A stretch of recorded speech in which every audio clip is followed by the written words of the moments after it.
ಎಲ್ಲರಿಗೂ ನಮಸ್ಕಾರ. ಧ್ರುವತಾರೆ ಯೂಟ್ಯೂಬ್ ಚಾನೆಲ್ಗೆ ಸ್ವಾಗತ. ಸ್ನೇಹಿತರೆ, ದೊಡ್ಡ ಮನೆ ಡಾಕ್ಟರ್ ರಾಜ್ಕುಮಾರ್ ಅವರ ಕುಟುಂಬ ಅಣ್ಣವರ ಕಾಲದಿಂದ ಅಪ್ಪುವಿನ ಕಾಲದವರೆಗೂ ಕೂಡ ಬಹಳಷ್ಟು ನಟಿಯರಿಗೆ ಬದುಕನ್ನ ರೂಪಿಸಿಕೊಟ್ಟಿದೆ. ತಾವು ಸಿನಿಮಾ ರಂಗದಲ್ಲಿ ನೆಲೆಯೂರೋದಕ್ಕೆ ಅವರಿಗೆ ಜೀವನವನ್ನ ಕಲ್ಪಿಸಿಕೊಟ್ಟಂತಹ ಕುಟುಂಬ ಅಣ್ಣವರ ಕುಟುಂಬ. ಹಾಗೂ ಇವರು ಜೂಲಿ ಲಕ್ಷ್ಮಿ ಅವರಿಂದ ಹಿಡಿದು ಇಂದಿನ ತಲೆಮಾರಿನ ನಟಿಯರಾದಂತಹ ರಮ್ಯಾ, ರಕ್ಷಿತಾ, ರಾಧಿಕಾರವರವರೆಗೂ ಕೂಡ ಬಹಳಷ್ಟು ನಟಿಯರಿಗೆ ಇವರು ಜೀವನವನ್ನ ಕಟ್ಕೊಡೋದಕ್ಕೆ ಶ್ರಮ ವಹಿಸಿದ್ದಾರೆ. ಅಂತಹ ನಾಯಕಿಯರ ಒಂದು ಸಾಲಿನಲ್ಲಿ ಬರುವಂತಹವರೇ ನಟಿ ರೂಪಾದೇವಿರವರು. ಸ್ನೇಹಿತರೆ, ನಟಿ ರೂಪಾದೇವಿರವರು ಮೂಲತಃ ತೆಲುಗಿನವರು. ಇವರು ಕನ್ನಡದಲ್ಲಿ, ಅದರಲ್ಲೂ ಕೂಡ ಅಣ್ಣವರ ಜೊತೆಗೆ ಬಹಳಷ್ಟು ಸಿನಿಮಾಗಳಲ್ಲಿ ಕಾಣಿಸ್ಕೊಂಡಿದ್ದಾರೆ. ಒಂದು ರೀತಿ ಅಣ್ಣಾವರಿಗೆ ಇವರು ವಸ್ತ್ರ ವಿನ್ಯಾಸವನ್ನ ಕೂಡ ಮಾಡಿ ಅಣ್ಣಾವರ ಮೆಚ್ಚುಗೆಗೆ ಪಾತ್ರರಾದಂತಹ ನಟಿ. ಇಂತಹ ನಟಿಯ ಜೀವನದ ಒಂದು ಕಥೆಯನ್ನ, ಆ ನಟಿಯ ಜೀವನದ ಯಶಸ್ಸಿನ ಕುರಿತಾದ ಒಂದು ವಿಡಿಯೋನ ನಮ್ಮ ವಾಹಿನಿಯಲ್ಲಿ ತೋರಿಸ್ತಾ ಇದ್ದೀವಿ. ಅದಕ್ಕೂ ಮೊದಲು ಧ್ರುವತಾರೆ ಯೂಟ್ಯೂಬ್ ಚಾನೆಲ್ನ ಸಬ್ಸ್ಕ್ರೈಬ್ ಮಾಡ್ಕೊಳ್ಳಿ, ಹಾಗೆ ವಿಡಿಯೋನ ಸ್ಕಿಪ್ ಮಾಡದೆ ಪೂರ್ತಿಯಾಗಿ ನೋಡಿ. ಸ್ನೇಹಿತರೆ, ನಟಿ ರೂಪಾದೇವಿರವರು ಅಂದಿನ ಕಾಲದ ಅತ್ಯಂತ ಖ್ಯಾತ ನಾಯಕ ಹಾಗೂ ನಾಯಕಿಯಾಗಿದ್ದಂತಹ ಹಿರಿಯ ನಟ ಹಾಗೂ ನಟಿ ಕಲ್ಯಾಣಂ ರಘುರಾಮಯ್ಯ ಹಾಗೂ ಹಿರಿಯ ನಟಿ ಅದ್ವಾನಿ ಲಕ್ಷ್ಮೀದೇವಿರವರ ಸುಪುತ್ರಿ. ಇವರು ಮೂಲತಃ ತೆಲುಗಿನವರು. ನಟಿ ರೂಪಾದೇವಿರವರು ಜನಿಸಿದ್ದು 1960 ನವೆಂಬರ್ 7ರಂದು. ಹಾಗೂ ಇವರ ತಂದೆ ಕಲ್ಯಾಣಂ ರಘುರಾಮಯ್ಯ ಇವರು ಅಂದಿನ ಕಾಲದ ನಟರು ಹಾಗೂ ಗಾಯಕರಾಗಿದ್ದಂತಹವರು. ಹಾಗೂ ಇವರ ಗಾಯನಕ್ಕಾಗಿ ಪದ್ಮಶ್ರೀ ಪ್ರಶಸ್ತಿಯನ್ನ ಕೂಡ ಪಡ್ಕೊಂಡಿರ್ತಾರೆ. ಹಾಗೂ ಅವರ ತಾಯಿ ಹಿರಿಯ ನಟಿ ಅದ್ವಾನಿ ಲಕ್ಷ್ಮೀದೇವಿರವರು. ಇವರು ಬಹಳಷ್ಟು ಸಿನಿಮಾಗಳಲ್ಲಿ ನಟಿಸುವ ಮೂಲಕ ಪಂಚ ಭಾಷೆಗಳಲ್ಲಿ ಅತ್ಯಂತ ದೊಡ್ಡ ಹೆಸರನ್ನ ಮಾಡಿದಂತಹವರು. ಎಲ್ಲದಕ್ಕೂ ಮಿಗಿಲಾಗಿ ಅಣ್ಣವರೊಂದಿಗೆ ಇವರು ಶ್ರೀರಾಮಾಂಜನೇಯ ಯುದ್ಧ ಸಿನಿಮಾದಲ್ಲಿ ನಾಯಕಿಯಾಗಿ ಕಾಣಿಸ್ಕೊಂಡಿರ್ತಾರೆ. ಅಣ್ಣವರು ತಾಯಿ ಹಾಗೂ ಮಗಳು ಇಬ್ಬರಿಗೂ ಕೂಡ ನಾಯಕ ನಟನಾಗಿ ಮಿಂಚಿದ್ರು. ಇಂತಹ ನಟಿಯ ಮಗಳೇ ರೂಪಾದೇವಿರವರು. ಸ್ನೇಹಿತರೆ, ರೂಪಾದೇವಿರವರಿಗೆ ಚಿಕ್ಕಂದಿನಲ್ಲಿ ಸಿನಿಮಾ ಸೇರುವಂತಹ ಯಾವ ಆಸಕ್ತಿ ಕೂಡ ಇರಲ್ಲ. ಅದೇ ರೀತಿ ಅವರ ತಂದೆ ತಾಯಿಗಳಿಗೂ ಕೂಡ ಮಗಳನ್ನ ಒಂದು ದೊಡ್ಡ ಹುದ್ದೆಗೆ ತೆಗೆದುಕೊಂಡು ಹೋಗ್ಬೇಕು, ಸಮಾಜ ಸೇವೆಯನ್ನ ಮಾಡುವಂತೆ ಆಕೆಯನ್ನ ಬೆಳೆಸ್ಬೇಕು ಅಂತ ಹೇಳಿ ಅಂದ್ಕೊಂಡಿರ್ತಾರೆ. ಆದ್ರೆ ವಿಧಿ ಲಿಖಿತವೋ ಅಥವಾ ತಂದೆ ತಾಯಿಯ ಆಸಕ್ತಿಯ ಮೂಲ ಏನಿತ್ತು, ನಟನೆ, ಆ ಅಭಿರುಚಿಯಿಂದಾಗಿ ಮಗಳೂ ಕೂಡ ಆ ಒಂದು ರಂಗಕ್ಕೆ ಬರುವಂತಾಯಿತು. ಹಾಗೆ ಇವರಿಗೆ ದೊರೆತಂತಹ ಮೊಟ್ಟ ಮೊದಲ ಅವಕಾಶ ಅಂತಂದ್ರೆ ಅದು ವಿಷ್ಣುವರ್ಧನ್ ರವರೊಂದಿಗೆ ನಾಗರಹಾವು ಸಿನಿಮಾದಲ್ಲಿ ನಾಯಕಿಯಾಗಿ ಪಾತ್ರ ಸಿಗುತ್ತೆ. ನಾವೇನು ಆರತಿಯವರನ್ನ ನಾಗರಹಾವು ಸಿನಿಮಾದಲ್ಲಿ ನೋಡ್ತೀವಿ, ಆ ಪಾತ್ರವನ್ನ ಮಾಡಬೇಕಾದದ್ದು ರೂಪಾದೇವಿರವರು. ಆದ್ರೆ ರೂಪಾದೇವಿರವರ ತಾಯಿ ಅದ್ವಾನಿ ಲಕ್ಷ್ಮೀದೇವಿರವರು ಮಗಳಿಗೆ ಬಂದಂತಹ ಈ ಅವಕಾಶವನ್ನ ಗೌರವಪೂರ್ವಕವಾಗಿ ನಿರಾಕರಿಸಿಬಿಡ್ತಾರೆ. ಅದು ಕೂಡ ಈ ಪಾತ್ರಕ್ಕೆ ರೂಪಾದೇವಿಯವರೇ ಬೇಕು ಅಂತ ಹೇಳಿ ಚಿತ್ರ ಬ್ರಹ್ಮ ಅನ್ನಿಸಿಕೊಂಡಂತಹ ಪುಟ್ಟಣ್ಣ ಕಣಗಾಲ್ರವರೇ ಅದ್ವಾನಿ ಲಕ್ಷ್ಮೀದೇವಿರವರಿಗೆ ಕರೆ ಮಾಡಿರ್ತಾರೆ. ಕರೆ ಮಾಡಿ ತಮ್ಮ ಮಗಳನ್ನ ನಮ್ಮ ಸಿನಿಮಾಗೆ ನಾಯಕಿಯನ್ನಾಗಿ ಮಾಡ್ತೇವೆ, ಇದಕ್ಕೆ ನೀವು ಒಪ್ಕೊಳ್ಬೇಕು ಅಂತ ಹೇಳಿ ವಿನಯವಾಗಿ ಕೇಳಿದಂತಹ ಪುಟ್ಟಣ್ಣ ಕಣಗಾಲ್ರವರಿಗೆ ಅಷ್ಟೇ ವಿನಮ್ರವಾಗಿ ಅವರ ತಾಯಿ ಅದ್ವಾನಿ ಲಕ್ಷ್ಮೀದೇವಿರವರು ತಮ್ಮ ಪುತ್ರಿಗೆ ಸಿನಿಮಾದ ಒಂದು ಗೀಳು ಬೇಡ, ಅವರಿಗೆ ಸಿನಿಮಾ ಬೇಡ ಅಂತ ಹೇಳಿ ಆ ಒಂದು ಅವಕಾಶವನ್ನ ನಿರಾಕರಿಸಿ ಬಿಡ್ತಾರೆ.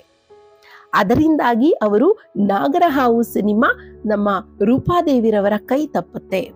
ಇದಾದ ನಂತರ ತೆಲುಗಿನ ನಿರ್ದೇಶಕರೊಬ್ಬರು ಇವರ ತಂದೆ ತಾಯಿ ಅಂದ್ರೆ ಲಕ್ಷ್ಮೀದೇವಿರವರ ತಂದೆ ತಾಯಿಯವರು ಮನೆಯಲ್ಲಿ ಇಲ್ಲದ ಸಂದರ್ಭದಲ್ಲಿ, ಅಂದ್ರೆ ಅದು ಬೇಕಂತ ಆಗಿದ್ದಲ್ಲ, ಒಂದು ಸಂದರ್ಭದಲ್ಲಿ ಅದು ನಡೆಯುತ್ತೆ. ಅವರ ತಂದೆ ತಾಯಿ ಇಬ್ರು ಕೂಡ ಶೂಟಿಂಗ್ ಆಗಿ ಬೇರೆ ಪ್ರದೇಶಕ್ಕೆ ಹೋದಂತಹ ಸಂದರ್ಭದಲ್ಲಿ ನಿರ್ದೇಶಕರು ಅವರ ಮನೆಗೆ ಹೋಗಿ ಒಂದು ನಟನಿಗೆ, ಆಕೆಯನ್ನ ಒಂದು ಸಿನಿಮಾಗೆ ಅವರನ್ನ ಹಾಕೊಳ್ಬೇಕು, ನಟಿಯಾಗಿ ಹಾಕೊಳ್ಬೇಕು ಅಂತ ಹೇಳಿ ಕಥೆಯನ್ನ ಹೇಳ್ತಾರೆ. ಆ ಕತೆ ಅವರಿಗೆ ಬಹಳಷ್ಟು ಇಷ್ಟ ಆಗತ್ತೆ ನಟಿ ರೂಪಾದೇವಿರವರಿಗೆ.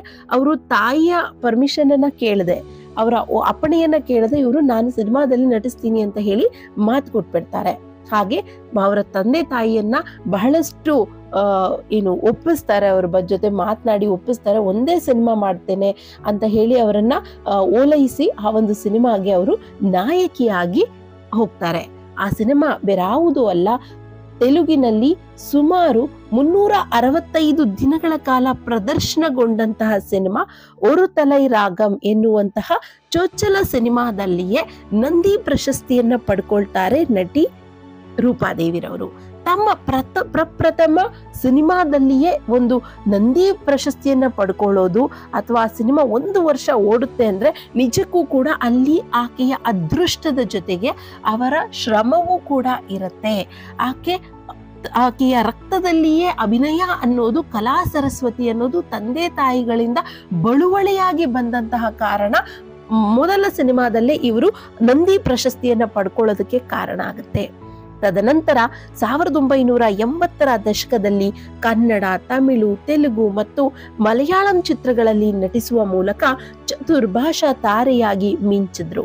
ಹಾಗೆ ಇವರ ಅವಳ ಅಂತರಂಗ ಎನ್ನುವಂತಹ ಕನ್ನಡ ಸಿನಿಮಾದ ಅಭಿನಯಕ್ಕಾಗಿ 1984-85ರ ಅತ್ಯುತ್ತಮ ನಟಿ ಕರ್ನಾಟಕ ರಾಜ್ಯ ಚಲನಚಿತ್ರ ಪ್ರಶಸ್ತಿಯನ್ನ ಪಡೆದುಕೊಳ್ತಾರೆ ನಟಿ ರೂಪಾದೇವಿರವರು. ನಂತರದ ದಶಕಗಳಲ್ಲಿ, ನಂತರದ ವರ್ಷಗಳಲ್ಲಿ ಮುಖ್ಯವಾಗಿ ಕನ್ನಡ ಚಲನಚಿತ್ರಗಳಲ್ಲಿ ಕೆಲಸವನ್ನ ಮಾಡ್ತಾರೆ. 1979ರಲ್ಲಿ ಇವರ ಪ್ರಪ್ರಥಮ ಪ್ರಾಯೋಗಿಕ ಕನ್ನಡ ಚಿತ್ರ, ಕನ್ನಡದ ಮೊಟ್ಟ ಮೊದಲ ಚಿತ್ರ ಅಂತಾನೆ ಹೇಳ್ಬೋದು, ಇವರ ಅಭಿನಯದ್ದು ಕಮಲ ಎನ್ನುವಂತಹ ಸಿನಿಮಾದಲ್ಲಿ ಇವರು ಕಾಣಿಸ್ಕೊಳ್ತಾರೆ.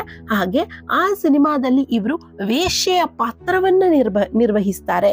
ಹಾಗೆ ಆ ಒಂದು ಪಾತ್ರಕ್ಕೆ ಬಹಳಷ್ಟು ಬೆಂಬಲವೂ ಕೂಡ ದೊರೆಯುತ್ತೆ. ಇದಾದ ನಂತರ ವಿಷ್ಣುವರ್ಧನ್ ರವರ ಜೊತೆಗೆ, ಸಾಹಸ ಸಿಂಹ ವಿಷ್ಣುವರ್ಧನ್ ರವರೊಂದಿಗೆ ಸಹೋದರಿಯಾಗಿ ನಟಿಸುವಂತಹ ಒಂದು ಅವಕಾಶ ಒದಗಿ ಬರುತ್ತೆ. ಆ ಸಿನಿಮಾವೇ ಸಿಂಹ ಜೋಡಿ. ಈ ಒಂದು ಸಿನಿಮಾ ಇವರ ಅಭಿನಯದ ವಾಣಿಜ್ಯ ಚಿತ್ರ. ಹಾಗೆ 1983-87ರ ಅವಧಿಯಲ್ಲಿ ಸುಮಾರು 4 ವರ್ಷದ ಅವಧಿಯಲ್ಲಿ ಕನ್ನಡ ಚಲನಚಿತ್ರಗಳಲ್ಲಿ 2ನೇ ನಾಯಕಿಯಾಗಿ, ಅಂದ್ರೆ ಅವರನ್ನ ಸೆಕೆಂಡ್ ಹೀರೋಯಿನ್ ಆಗಿ ಬಹಳಷ್ಟು ಸಿನಿಮಾಗಳಲ್ಲಿ ಹಾಕೊಳ್ಳಲಾಗುತ್ತೆ. ಅದರಲ್ಲಿ ಪ್ರಮುಖವಾದವು ಅಂತಂದ್ರೆ ಹಾಲು ಜೇನು. ಅಣ್ಣವರು ಅಭಿನಯಿಸಿದಂತಹ ಹಾಲು ಜೇನು ಸಿನಿಮಾದಲ್ಲಿ ಮಹಾದೇವಿಯವರು ಮೊದಲ ನಟಿಯಾಗಿರ್ತಾರೆ, ಅಂದ್ರೆ ಹೀರೋಯಿನ್ ಆಗಿರ್ತಾರೆ. 2ನೇ ನಟಿಯಾಗಿ ನಮ್ಮ ರೂಪಾದೇವಿರವರು ಕಾಣಿಸ್ಕೊಳ್ತಾರೆ.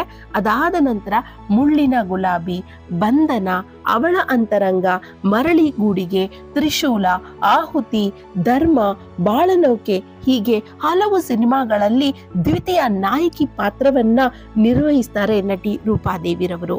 ನಂತರ ಇವರ ಅಭಿನಯದ ಸಿನಿಮಾ ಅಂತರಂಗ, ಅವಳ ಅಂತರಂಗ ಸಿನಿಮಾದಲ್ಲಿನ ಅದ್ಭುತ ಅಭಿನಯಕ್ಕಾಗಿ ಇವರು ಪ್ರಶಸ್ತಿಯನ್ನ ಪಡ್ಕೊಂಡಿದ್ದ ನಂತರ ಡಾಕ್ಟರ್ ರಾಜ್ಕುಮಾರ್, ಕಲ್ಯಾಣ್ ಕುಮಾರ್, ವಿಷ್ಣುವರ್ಧನ್, ಶ್ರೀನಾಥ್, ಅಂಬರೀಷ್, ಅನಂತ್ನಾಗ್ ಹೀಗೆ ಹಲವು ಸಿನಿಮಾ ನಟರೊಂದಿಗೆ ಇವರು ಬಹುಕಾಲ ಸಿನಿಮಾಗಳಲ್ಲಿ ನಟಿಸ್ತಾರೆ. ಹಾಗೆ ಸಮಯದ ಗೊಂಬೆ, ಹಾಲು ಜೇನು, ಯಾರಿನವನು ಚಿತ್ರಗಳಲ್ಲಿ ಅಣ್ಣವರಂತ ಜೊತೆಗೆ ಪ್ರಥಮ ಹೀರೋಯಿನ್ ಅಂದ್ರೆ ಮೊದಲ ನಟಿಯಾಗಿ ಕಾಣಿಸ್ಕೊಳ್ತಾರೆ. ಅಣ್ಣವರೊಂದಿಗಿನ ಇವರ ಯಾರಿವನು ಸಿನಿಮಾದ ಹಾಡು ಏನ್ ಬರುತ್ತೆ, ಅವರಿಬ್ಬರ ನಟನೆಯ ಒಂದು ಹಾಡೇನಿರುತ್ತೆ, ಆ ಒಂದು ಹಾಡಿಗೆ ಇವರೇ ಸ್ವತಃ ಅಣ್ಣವರಿಗೆ ವಸ್ತ್ರ ವಿನ್ಯಾಸವನ್ನು ಕೂಡ ಮಾಡಿರ್ತಾರೆ. ಅದನ್ನ ಅವರೇ ಸ್ವತಃ ಹೇಳ್ಕೊಂಡಿದ್ದಾರೆ ಒಂದು ಸಂದರ್ಶನದ ವೇಳೆ. ತಾವು ಯಾವ ರೀತಿ ಅಣ್ಣವರಿಗೆ ಹಾಗೆ ಪಾರ್ವತಮ್ಮನವರನ್ನ ತಾವು ಕಾಸ್ಟ್ಯೂಮ್ ಡಿಸೈನ್ ಮಾಡೋದ್ರ ಬಗ್ಗೆ, ಅಂದ್ರೆ ವಸ್ತ್ರ ವಿನ್ಯಾಸವನ್ನ ಇಬ್ಬರಿಗೂ ಒಪ್ಪುವಂತೆ, ನಾಯಕ ಹಾಗೂ ನಾಯಕಿಗೆ ಇಬ್ಬರಿಗೆ ಒಪ್ಪುವಂತೆ ಯಾವ ರೀತಿ ಮಾಡಬೇಕು ಅದನ್ನ ತಾನು ಮಾಡ್ತೀನಿ ಅಂತ ಹೇಳಿ ಅವರ ಹತ್ರ ಒಂದು ಪರ್ಮಿಷನ್ ಅನ್ನ ತೆಗೆದುಕೊಂಡು ಇವರು ವಸ್ತ್ರ ವಿನ್ಯಾಸವನ್ನ ಮಾಡಿದ್ರಂತೆ. ಆ ಒಂದು ವಿಚಾರವನ್ನ ಕೂಡ ಮಾಧ್ಯಮದಲ್ಲಿ ಹಂಚ್ಕೊಳ್ತಾರೆ. ಅವರು ನಿಜಕ್ಕೂ ಕೂಡ ಆ ವಿಚಾರದ ಬಗ್ಗೆ ಬಹಳಷ್ಟು ಹೆಮ್ಮೆ ಪಡ್ತಾರೆ, ಗರ್ವ ಪಡ್ತಾರೆ. ಅಣ್ಣವರೊಂದಿಗೆ ಆ ಒಂದು ನಟನೆ ಮಾಡೋದೇ ಒಂದು ತಪಸ್ಸು. ಅವರು ಅಲ್ಲಿ ಒಂದು ಮಾತನ್ನ ಹೇಳ್ತಾರೆ, ಬಹಳಷ್ಟು ನಟರು ತಮಿಳು, ತೆಲುಗು ನಟರ ಜೊತೆಗೆ ಅವರು ನಟಿಸಿದ್ದಾರೆ. ಆ ನಟರು ಎಲ್ಲ ಕಡೆಯಲ್ಲೂ ಕೂಡ ಅವರನ್ನ ತಿದ್ದುವಂತ ಕೆಲಸ ಮಾಡ್ತಾರೆ. ಹಾಗೆ ಹೇಳ್ಬೇಕು ಡೈಲಾಗ್ ಅನ್ನ, ಹೀಗೆ ಹೇಳ್ಬೇಕು ಅಂತ ಹೇಳಿ ತಮ್ಮ ತಪ್ಪನ್ನ ಅಂದ್ರೆ ಅವರೇ ಡೈಲಾಗ್ಗಳನ್ನ ನೋಡ್ಕೊಳ್ತಾ ಇವರಿಗೆ ಬೇರೆ ಒಂದು ಡೈಲಾಗ್ ಅನ್ನ ಹೇಳ್ಕೊಡಕ್ಕೆ ಬರ್ತಾ ಇದ್ರು. ಆದ್ರೆ ಅಣ್ಣವರು ಯಾವತ್ತಿಗೂ ಕೂಡ ಆ ರೀತಿ ಒಬ್ಬರನ್ನ ತಿದ್ದುತ್ತಾ ಇರ್ಲಿಲ್ಲ. ಅವರು ನೀವ್ ಏನ್ ಮಾಡ್ತಾ ಇದ್ದೀರಾ ಅಂತ ತಿಳ್ಕೊಂಡು ಅವರು ಅದಕ್ಕೆ ಅಭಿನಯ ಮಾಡಕ್ಕೆ ಹೊರಡ್ತಾ ಇದ್ರು. ಅಂತಹ ದೊಡ್ಡ ನಟ ಅಣ್ಣವರು ಅಂತ ಹೇಳಿ ಅವರ ಬಗ್ಗೆ ಬಹಳಷ್ಟು ಕೃತಜ್ಞತೆಯನ್ನ ಹೇಳ್ತಾರೆ.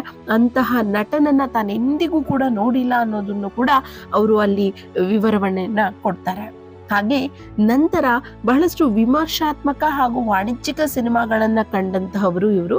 1981 ನಂತರ ಅವರು ನಟನೆಯನ್ನ ನಿಲ್ಲಿಸ್ತಾರೆ. ಕನ್ನಡ ಆಗಿರ್ಬೋದು, ತೆಲುಗು, ತಮಿಳು, ಮಲಯಾಳಂ ಸಿನಿಮಾಗಳಲ್ಲಿ ಇವರು ನಟಿಸೋಲ್ಲ. ಸುಮಾರು 20 ವರ್ಷಗಳ ನಂತರ 2008ರಲ್ಲಿ ಇವರು ಗಂಗಾ ಕಾವೇರಿ ಎನ್ನುವಂತಹ ಸಿನಿಮಾದ ಮೂಲಕ ಮತ್ತೆ ಕನ್ನಡ ಸಿನಿಮಾದ ಬೆಳ್ಳಿ ತೆರೆಗೆ ಬರ್ತಾರೆ.